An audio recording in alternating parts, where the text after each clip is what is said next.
Do you understand what it means to face a winter so dark, so long, and so merciless that the sun itself seems to abandon you yet still find a way to eat, to live, to endure? The wind arrives first. It slips through the cracks in the timber walls like a living thing, whispering of frozen seas and dead fields. Outside, the world has turned into a white, endless grave, where even sound feels buried. This is not the gentle winter of stories and postcards. This is the kind of winter that kills the careless, humbles the strong, and tests the desperate. For the Vikings, these months were not just cold, they were a slow, grinding siege. No crops. No fresh meat. No easy hope. And yet, they survived. Not by luck. Not by miracles. But by secrets carved into tradition, discipline burned into routine, and a ruthless understanding of hunger itself. Because when the last ship is pulled from the water and the last harvest is dragged into storage, the real battle begins. A battle not against enemies, but against emptiness. Against the gnawing, echoing hunger that grows louder each night. The kind of hunger that makes men see ghosts and women count shadows. The kind of hunger that can turn a village against itself. This is where the legends stay silent. They tell you about raids, about axes, about glory. They don't tell you about the long nights when stomachs scream and children cry softly so their parents won't hear. They don't tell you about the choices, terrible, practical choices that had to be made. In the deepest months of winter, the Viking world shrank. The oceans were locked in ice. The fields were hard as stone. The forests were silent, their animals gone or hidden. The sky itself seemed hostile, offering only a pale, weak light that vanished too soon. To live in this darkness, the Vikings had to think differently. They had to plan like their lives depended on it, because they did. Every grain, every strip of meat, every drop of fat was counted. Nothing was wasted. Nothing was taken for granted. And nothing, absolutely nothing, was eaten without purpose. Before the first snow ever fell, the preparations began. Summer and autumn were not seasons of comfort, they were seasons of urgency. While the land was alive, the Vikings worked as if chased by death itself. Fish were pulled from the rivers and seas in staggering numbers, split open, salted, and hung to dry in the open air. Meat from cattle, sheep, and goats was cut into long strips and smoked until it became hard, dark, and nearly indestructible. Even the blood was saved, thickened, and used. Even the bones were cracked for marrow. Because in winter, waste was a sin that could cost lives. But here is the truth most people never hear: the Viking winter diet was not heroic. It was not glamorous. It was brutal, repetitive, and psychologically crushing. Imagine eating the same salted fish day after day.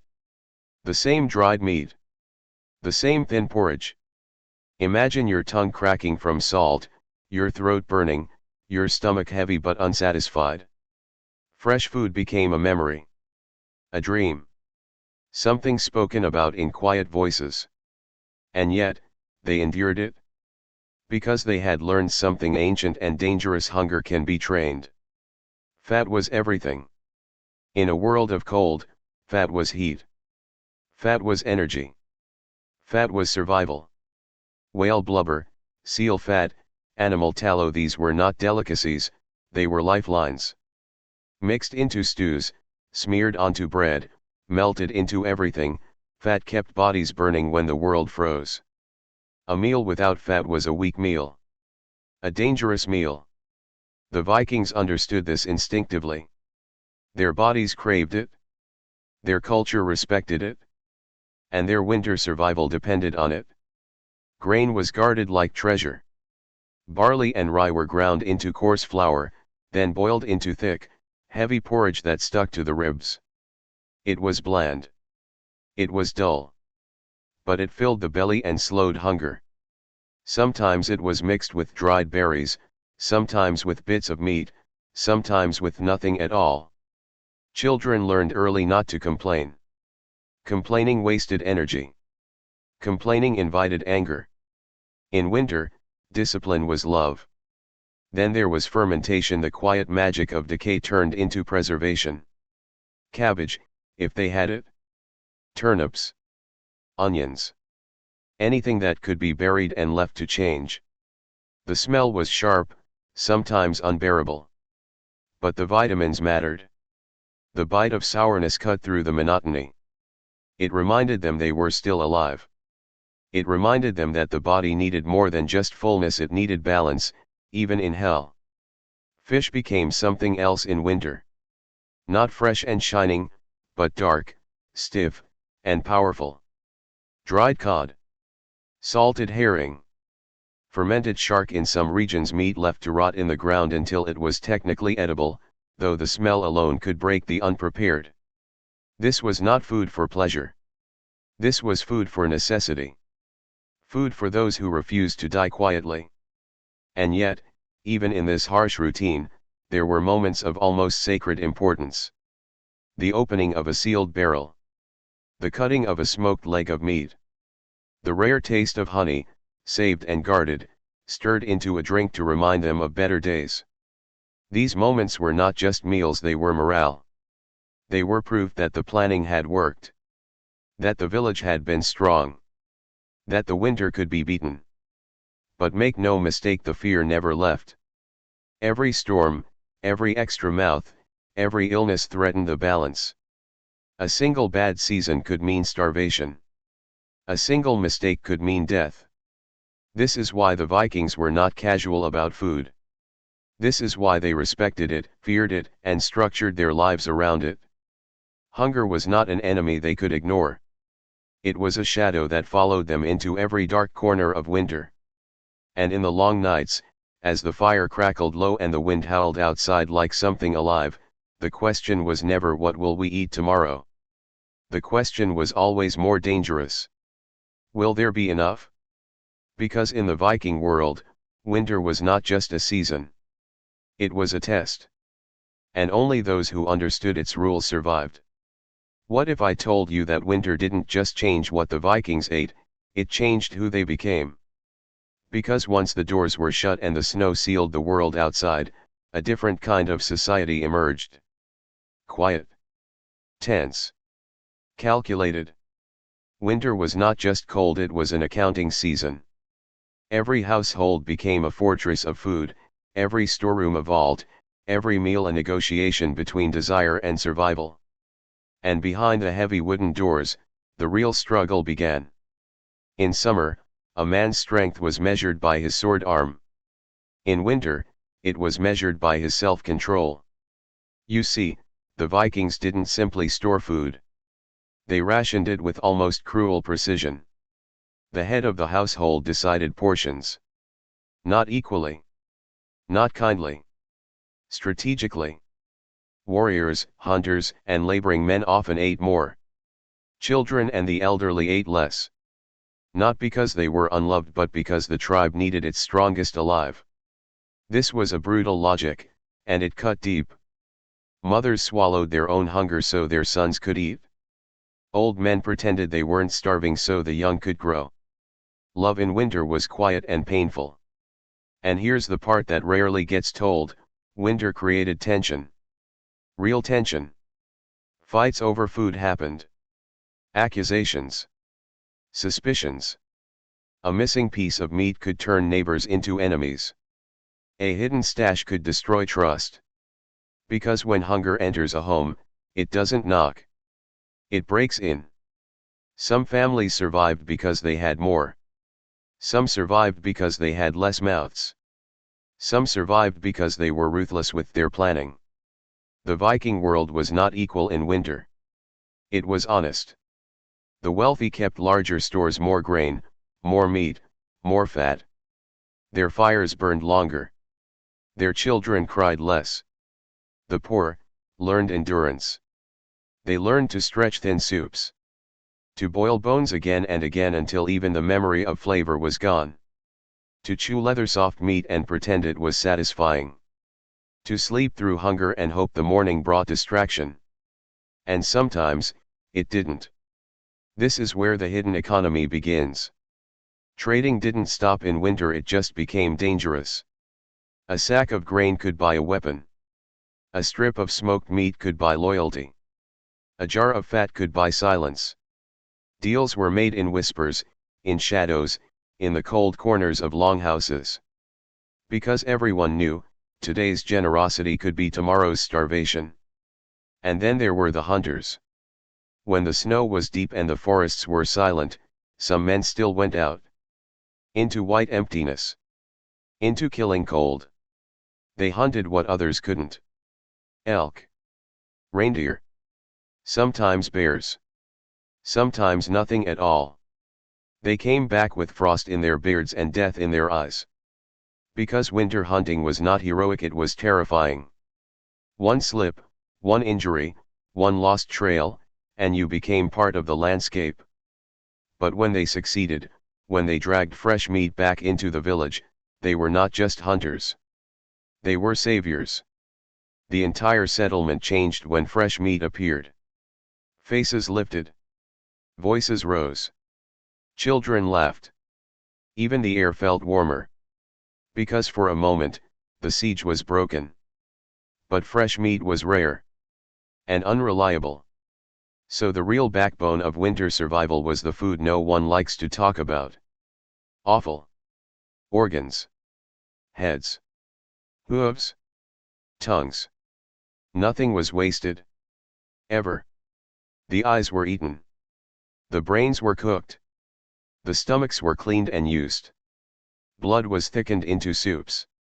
This wasn't savagery. It was intelligence. It was respect. An animal had died. Every part of it mattered. And the women often overlooked in the stories were the true architects of winter survival. They controlled the stores. They prepared the food. They decided how to stretch it. How to combine it. How to hide it. How to save it. A careless cook could doom a family. A clever one could save it. In winter, skill in the kitchen was as valuable as skill in battle. Children learned early. Too early. They learned not to beg. Not to waste. Not to complain. They learned to lick bowls clean. To eat slowly. To chew carefully. To savor what little there was. Winter raised disciplined children. Or it broke them. And then there was hunger madness. Yes, it was real. When winter dragged on too long, when storms delayed the thaw, when stores ran thin, something changed in people. Eyes grew sharp. Tempers flared. Dreams turned dark. People talked less. Watched more. The body became an enemy, demanding what could not be given. And in some villages, people disappeared. History does not like to explain this. Sagas avoid it. But hunger can push humans to places even warriors fear. This is why winter feasts were sacred. When a festival came midwinter, Yule, any excuse to gather and eat it was more than celebration. It was release. It was survival therapy. Meat was brought out. Fat was poured. Ale was shared. For a few hours, people forgot the fear. They remembered laughter. They remembered being human. And that memory alone could carry them through weeks of darkness. But even in feast, there was calculation. How much could be spared? How much was too much? Every celebration was weighed against survival. Joy had a price. And so, as the weeks dragged into months, the Viking winter diet did something powerful. It stripped life down to its rawest form. Eat. Endure. Survive. There was no excess. No luxury. No illusion. Just the slow, relentless march of time and the quiet hope that spring would come before the food ran out. Because in the Viking world, winter didn't just test strength. It tested character. And not everyone passed by the third phase of winter, something shifted. The novelty of cold was gone. The early discipline had faded. The body was tired. The soul was quieter. This was the season of endurance, the long, grinding middle where hope thinned and patience wore down. The Vikings called it winter, but in truth, it was a state of mind. Because darkness changes people. When the light disappears before your day even begins, when the fire becomes your only sun, when the world shrinks to four walls and a low ceiling of smoke, the mind starts to turn inward. Thoughts grow heavier. Worries grow louder. Hunger is no longer a sharp pain, it becomes a dull, permanent pressure, like a weight on the chest. You wake with it. You sleep with it. You dream of food. This is when memory becomes dangerous. Men remembered feasts. Women remembered summer. Children remembered sweetness. And every memory hurt. Every remembered taste became torture. So people learned to control their thoughts. To avoid speaking about food. To avoid describing meals. To avoid stirring longing in others. Silence became kindness. But silence also bred tension. In the longhouses, you could feel it. The way people watched each other's bowls. The way hands moved slower. The way eyes followed every bite. No one accused. No one spoke. But everyone noticed. And hunger is not just a physical thing, it is emotional. It makes people suspicious. Protective. Sharp. This is when stories mattered. The Vikings told sagas in winter for a reason. Not just to pass time, but to feed something deeper than the stomach. Heroes. Gods. Battles. Triumph. Stories gave people something to chew on when there was nothing left to eat. They distracted the mind. They kept despair at bay. A good story could silence a growling stomach. A powerful tale could make you forget the cold. And always, in those stories, there was survival. Not comfort. Not ease. Survival. Because survival was the highest virtue in winter. Meals became rituals. Small. Quiet. Controlled. No rushing. No grabbing. Everyone waited. Everyone watched. Food was placed, not thrown. Shared, not fought over. Because chaos meant waste and waste meant death. Even children sensed the seriousness. They sat still. They ate slowly. They learned that winter was not a season for noise. Fire became everything. It cooked. It warmed. It comforted. It hypnotized. People stared into it for hours, watching shapes form and vanish. The crackle became a heartbeat. The glow became safety. And beside it, pots simmered with whatever could be spared. Thin soups. Bone broths. Grain mush. A little fat floating on top like gold. That shimmer meant life. Sometimes, someone would scrape the pot. Not to clean. To collect. The blackened bits. The stuck pieces. The forgotten fragments. Nothing was beneath survival. Nothing was too small. Hunger taught humility. And then there were the nights. The nights were the worst. The cold crept in. The fire died low. The body shivered. And the stomach complained. Loudly. Ruthlessly. Children turned in their sleep. Men clenched their jaws. Women lay awake, counting days. Counting stores. Counting risks. In the dark, the mind becomes a battlefield. This is when fear whispered. What if the food runs out? What if the thaw is late? What if someone gets sick? What if someone steals?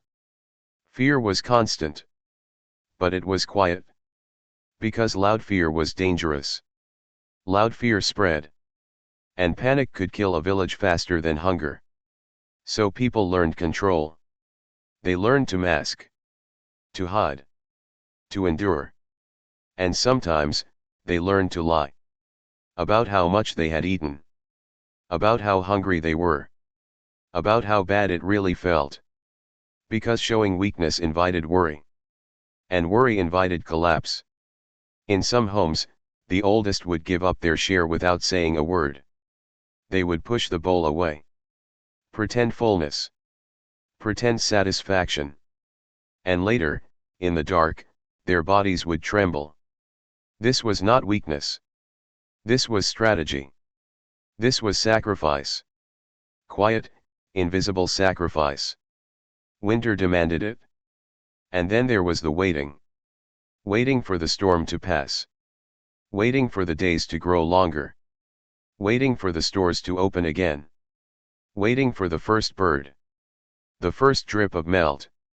The first sign that the siege was ending. Waiting became a skill. The Vikings were not just warriors. They were masters of waiting. Of enduring. Of holding on when everything said let go. And in that waiting, food became more than nutrition. It became hope. A bite was a promise. A meal was a victory. A full stomach was a miracle. Because in the darkest months, when the world was frozen and the future uncertain, every piece of food whispered the same message. Not yet. Not today. You're still here. And in the Viking world, that was everything. By now, winter was no longer an event. It was a condition. The days blurred together, each one cold, dim, and heavy with the same routine. Wake. Eat little. Work slowly. Endure. Sleep. Repeat. The Vikings were deep in the season where survival stopped feeling like a choice and started feeling like nature. Hunger was no longer shocking. It was normal. And that was the most dangerous part. Because when suffering becomes normal, people change. The body adapts. The stomach shrinks. Energy becomes precious. Movements slow. Voices soften. Even laughter changes, it becomes brief, careful, almost guilty. As if joy itself might consume too much. This is when the Vikings leaned on something deeper than planning. They leaned on instinct. Every sense sharpened. The smell of food traveled farther. The sound of a lid opening drew eyes. The sight of steam rising from a pot could stop a conversation mid-word. People noticed everything. Who ate? Who didn't? Who looked thinner? Who looked stronger? Winter turned everyone into quiet observers. And still, the hunger grew. Not loud. Not dramatic. Persistent. A steady ache that never left. This is where small things became powerful. A crust of bread. A spoon of fat. A strip of dried meat. These were no longer food. They were events. They were moments. They were reasons to breathe. People began to dream of meals they had never even eaten. Rich stews. Soft bread. Warm milk. Sweet fruit. The mind created feasts the body had forgotten. And waking up from those dreams was cruel. Like losing something that was never really yours. And yet, the Vikings endured. Because they had something most people don't. They had acceptance. They did not expect winter to be kind. They did not believe it would pass easily. They did not hope for mercy. They respected winter the way you respect a predator, by never turning your back on it. This acceptance gave them strength. Not happiness. Strength. Work continued, even in cold. Wood had to be chopped. Fires had to be fed. Tools had to be repaired. Nets had to be mended. Clothing had to be patched. Winter was not rest. It was maintenance. And maintenance burned calories. Calories they could not spare. So every movement was measured. No wasted effort. No unnecessary steps. Even walking was planned. Children were kept busy, not for productivity, but for control. Idleness invited complaints.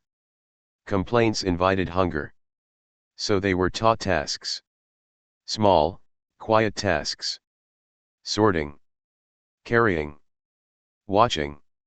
Learning. Winter was a classroom, and the lesson was endurance. The elderly became storytellers. They spoke of winters worse than this one. Storms longer. Cold deeper. Hunger sharper. And always, survival.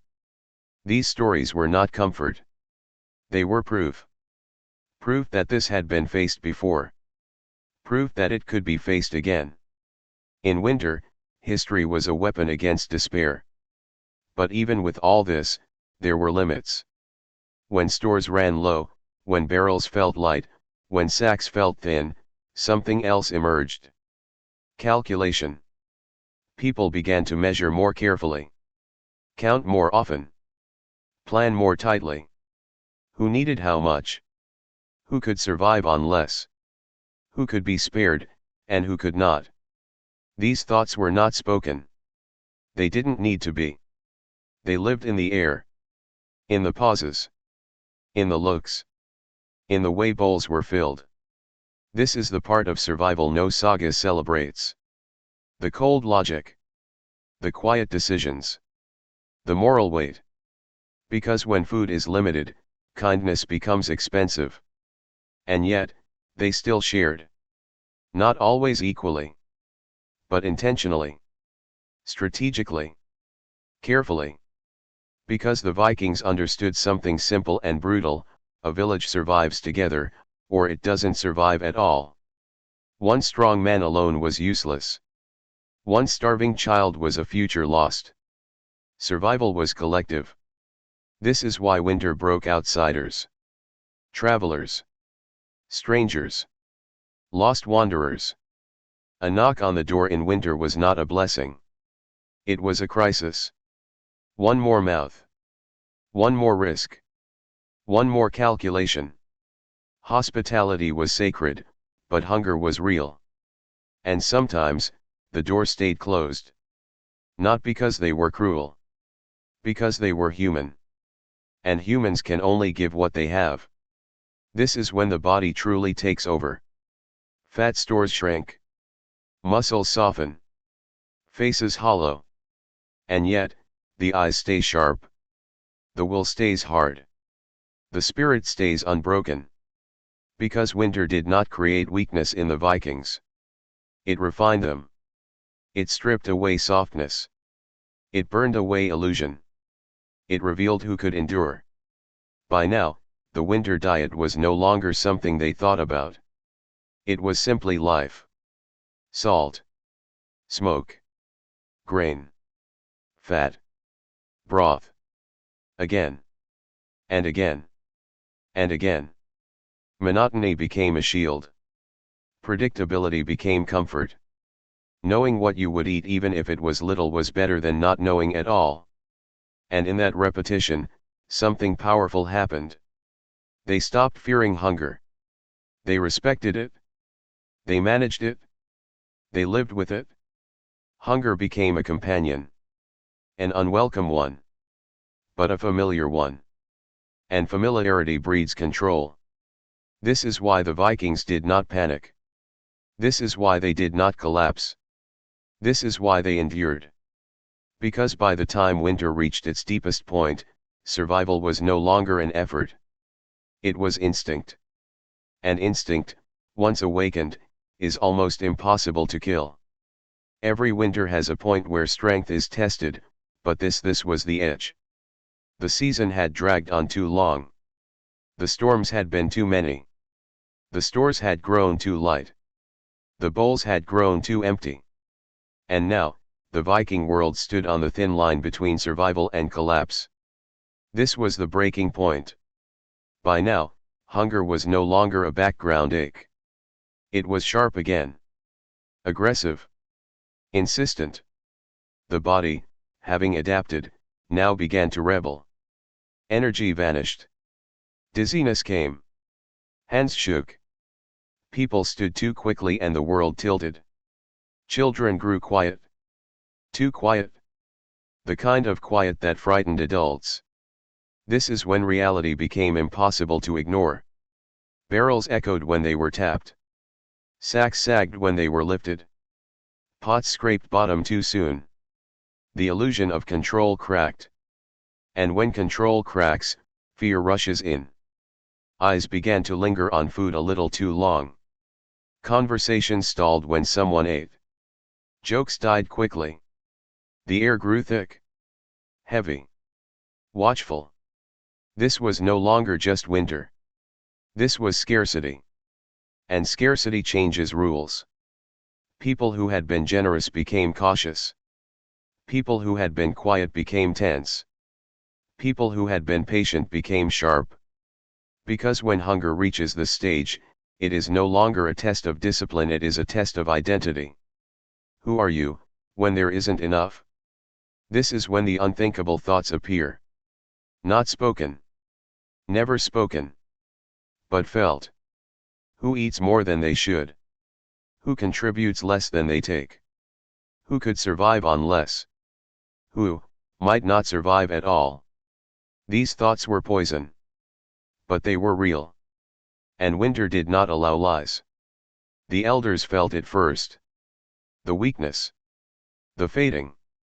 They saw it in their hands. In their breath. In their bones.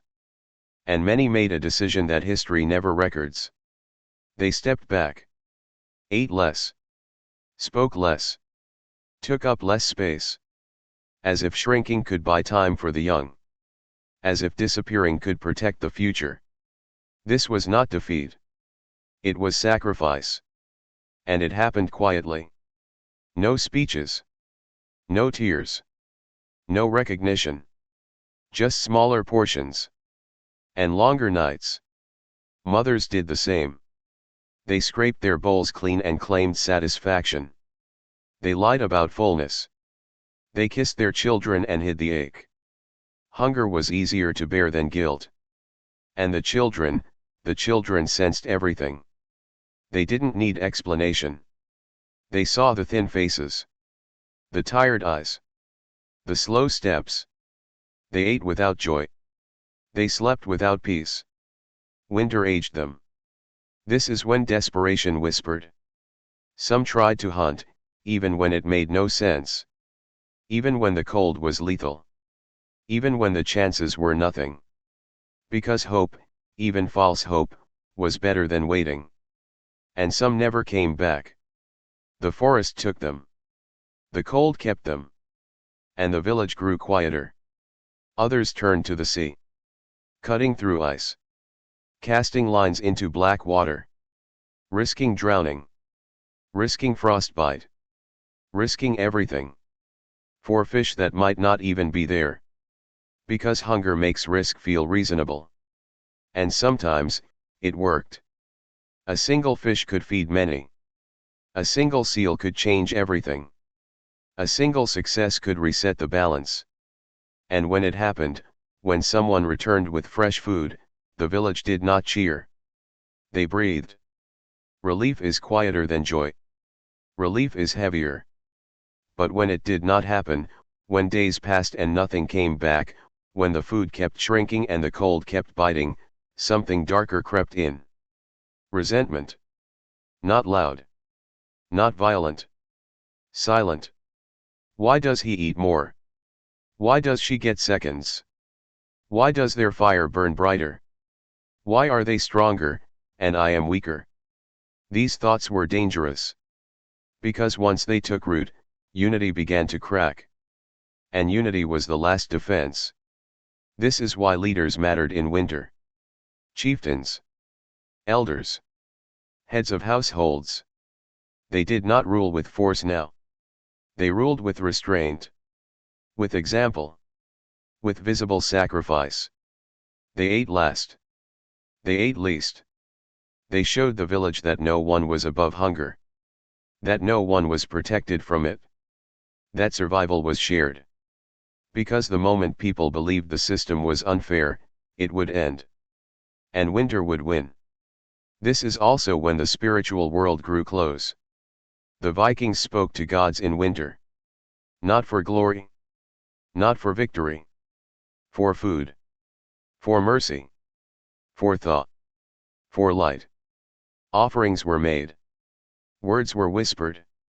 Promises were given. Because when human strength fails, humans look upward. And still, the days crawled. Each morning was a question. Each night was a gamble.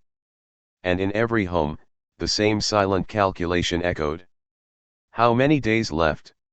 How many mouths? How much food? This was the real Viking battle. Not against enemies. Not against storms. Not against beasts. Against time. Against hunger. Against the slow, merciless countdown of winter. And the worst part was this. No one knew when it would end. No one knew if it would end in time. And that uncertainty, that was the cruelest hunger of all.